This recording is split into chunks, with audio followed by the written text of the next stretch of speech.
చాలా మంది ఏమనుకుంటారంటే గ్రేట్ ఫౌండర్స్ ఎప్పుడు కానీ గ్రేట్ ఐడియాతోనే స్టార్ట్ అవుతారని.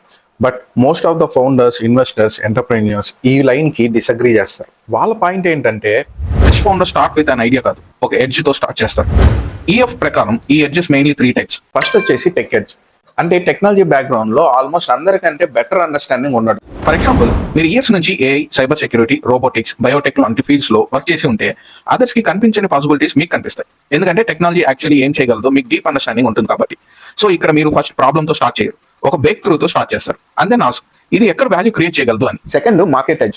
అంటే ఒక పర్టికులర్ ఇండస్ట్రీలో ఎనఫ్ టైం స్పెండ్ చేసి అవుట్ సైడర్స్ కి కనిపించిన థింగ్స్ మీరు నోటీస్ చేయడం. ఇండస్ట్రీలో ఉన్న ఇన్ఎఫిషియన్సీస్ ఏంటి, కస్టమర్స్ ఫేస్ చేస్తున్న ఫ్రస్ట్రేషన్స్ ఏంటి, బిహైండ్ ద సీన్స్ లో థింగ్స్ యాక్చువల్లీ ఎలా వర్క్ అవుతున్నాయి, ఇవన్నీ మీకు తెలుస్తాయి. కానీ జస్ట్ ఇండస్ట్రీలో ఇయర్స్ వర్క్ చేసామని స్టేటస్ క్యూ లో స్టక్ అవ్వకుండా ఇన్స్టెడ్ అందరిలో మిస్ అయ్యే ఆపర్చునిటీస్ మీరు స్పాట్ చేయాలి. చాలా సక్సెస్ఫుల్ స్టార్ట్అప్స్ కూడా ఒక సింపుల్ క్వశ్చన్ తో స్టార్ట్ అయ్యాయి, అసలు ఇది ఇలా ఎందుకు చేస్తున్నాం.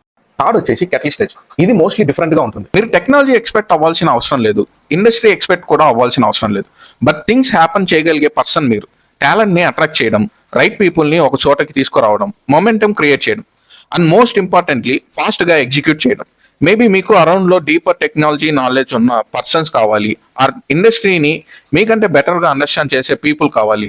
And that's actually where it gets interesting. Best startups ని బిల్డ్ చేసిన ఫౌండర్స్ అందరికీ ఈ 3 ఎడ్జెస్ ఉండాల్సిన అవసరం లేదు.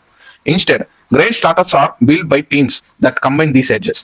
ఒక టెక్నికల్ ఫౌండర్ టెక్నాలజీని డీప్లీ అండర్స్టాండ్ చేస్తాడు, ఒక మార్కెట్ ఫౌండర్ కస్టమర్ ని డీప్లీ అండర్స్టాండ్ చేస్తాడు, అండ్ ఒక క్యాటలిస్ట్ ఫౌండర్ ఎగ్జిక్యూట్ చేస్తాడు, మొమెంటం బిల్డ్ చేస్తాడు. సో నెక్స్ట్ టైం మీరు నా స్టార్ట్అప్ ఐడియా ఏంటి అని అడిగే ముందు ఒక బెటర్ క్వశ్చన్ మీ మైండ్ లో రన్ చేసుకోండి. నా దగ్గర ఉన్న ఎడ్జ్ ఏంటి, అండ్ నా దగ్గర లేని ఎడ్జ్ ని కంప్లీట్ చేయడానికి నా కో ఫౌండర్ గా ఎవరు కావాలి అని.